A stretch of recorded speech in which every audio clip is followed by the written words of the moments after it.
मेरे पति के देहांत के बाद अपने इकलौते बेटे के यहाँ रहती थी। मेरी बहू का एक अलग ही रूप मुझे देखने मिला। साथ ही बेटे का भी दोनों के मन में क्या है मैं अच्छे से जानती हूँ। वो चाहते हैं कि मैं वृद्धाश्रम चली जाऊँ। उनके जाने के बाद मुझे यह सब देखना और सुनना पड़ेगा, इसका मुझे अंदाज़ा भी नहीं था। पर मैं मन मान कर अपने बेटे और बहू की बातें सुनकर भी यहाँ रहती हूँ, क्योंकि मुझे मेरे पोते और पोती दिखाई देते हैं। उनकी झलक पाकर मुझे सुकून मिलता है। मेरी बहू को कोई दिक्कत नहीं हो, इसलिए मैं घर के बाहर रहती हूँ। बेटे ने थोड़ी मेहरबानी की है तो ऊपर टीन की चादर लगवा दी है। समय समय पर थोड़ा राशन दे देता है तो मैं अपना बनाकर खा लेती हूँ। मैंने अपने बेटे को कह दिया है कि मेरी वजह से उन दोनों को कोई प्रॉब्लम नहीं होगी। बस मुझे यही रहने दो, इसी घर में मुझे मर जाने दे। मैं बस यही चाहती हूँ। मैं अपने आप को खुशकिस्मत समझती हूँ कि मेरे बेटे और बहू कम से कम मेरे लिए इतना तो कर रहे हैं। मेरा बेटा सुबह 9 बजे नौकरी जाता है और बच्चे भी उसी समय स्कूल जाते हैं। फिर शाम को 6 बजे बेटा वापस आता है, बच्चे 3 बजे आते हैं। उन्हें आते जाते निकलते देख मुझे बड़ा सुकून मिलता है। मेरे पति के दोस्त थे, उनकी पत्नी का भी स्वर्गवास हो गया है। उस समय पर वो हमारे घर पर आया करते थे। उनसे हमारे अच्छे रिश्ते थे। उनका घर हमारे घर की थोड़ी दूरी पर था। पैरों में समस्या हो गई थी, ठीक से चल भी नहीं पाते थे। वो बड़े दिनों बाद मेरे यहाँ आए। मुझे उन्हें देखकर अच्छा लगा। उनका हाल भी मेरी तरह ही था। बच्चे अब उनसे भी परेशान थे। आकर मेरे पास उनका अपना दुखड़ा रोते थे और उन दिनों को याद करते थे। बुढ़ापा हम जैसों को बहुत रुलाता है।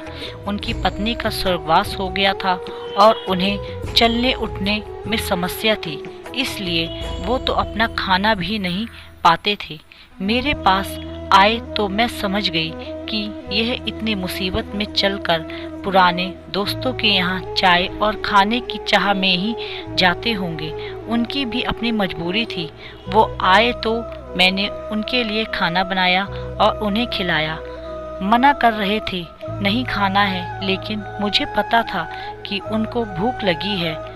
मेरी बहू ने मुझे और उन्हें खाते देख लिया। वो कुछ भी न बोली। ऐसे ही वो 2 से 3 बार आए। जब भी वो आते मैं उन्हें खाना खिलाती। फिर उनके जाने के बाद जब मेरा बेटा आया तो बहू कहती कि तुम्हारी माँ कितनी बेशरम है, पता नहीं किस किस को आजकल बुलाकर खाना खिला रही है। बड़ी मुश्किल से कमाया जाता है और यह लुटाने में लगी है। इनका राशन बंद करो, कुछ दिन भूखी रहेंगी तो अकल ठिकाने आएगी। मैंने कहा कि मैं अपने हिस्से का उन्हें खिलाती हूँ। तुम्हारे पिता के पुराने मित्र हैं। फिर भी बहू का उल्टा सीधा बोलना शुरू रहा। घर के बाहर रहकर इनको आज़ादी मिल गई है, पता नहीं क्या क्या करती हैं। बेटा भी बोला कि कुछ दिन भूखे ही रहने दो इन्हें। मुझे मेरे बेटे ने घर के पीछे सीढ़ी के पास ले जाकर बैठा दिया। कहा अब यहीं बैठो। मेरे तो अब आंसू भी सूख गए थे। अगले दिन मुझे खाना नहीं मिला। मेरे टीन के उस छोटे से कमरे को बहू ने तोड़ दिया। एक दिन पूरा भूखा रहने के बाद मैंने सोचा कि मैं गलत कर रही हूँ। मुझे अब अपने बेटे के यहाँ नहीं रहना चाहिए और शायद गलती भी मेरी ही है। मेरी ही परवरिश में कोई कमी रही है, तभी तो यह परिणाम आया। अगली सुबह मैंने अपने बेटे को कहा मुझे वृद्धाश्रम छोड़ आ। अब मैं तुम दोनों को शायद ज़्यादा परेशान नहीं करना चाहती। बहू ने कहा कि एक दिन भूखी रही तो अकल ठिकाने आ गई। बेटे के चेहरे पर अजीब सी खुशी थी।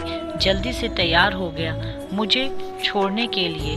बहू कह रही थी कि आज की छुट्टी ले लो, यहीं आसपास मत छोड़ाना, कहीं 2-3 दिन में वापस आ जाएंगे। मैंने अपनी बहू से कहा कि बेटी चिंता मत कर, मैं अब नहीं आऊँगी। मैंने अपने पोता पोती को गले लगाया। मुझे पता था कि अब मिलना नहीं हो पाएगा। बेटे को भी चाहती थी कि एक बार जी भरकर गले लगा लूं, लेकिन वो बोला चलो जल्दी करो। मैंने बहू को कहा कि बेटी अपना ध्यान रखना। मेरा बेटा मुझे छोड़ आया। वहाँ आकर मैंने देखा कि मेरी तरह कई हैं, थोड़े दिन उदास रहते हैं, फिर सच को स्वीकार कर लेते हैं। मैं अब यहाँ खुश हूँ, कुछ काम भी करती हूँ। मैं चाहती हूँ कि ऐसा कहूँ कि ऐसा किसी के साथ ना हो, लेकिन ऐसा कब किसके साथ हो जाए कुछ पता नहीं। लेकिन माँ बाप को ऐसे समय के लिए तैयार रहना चाहिए।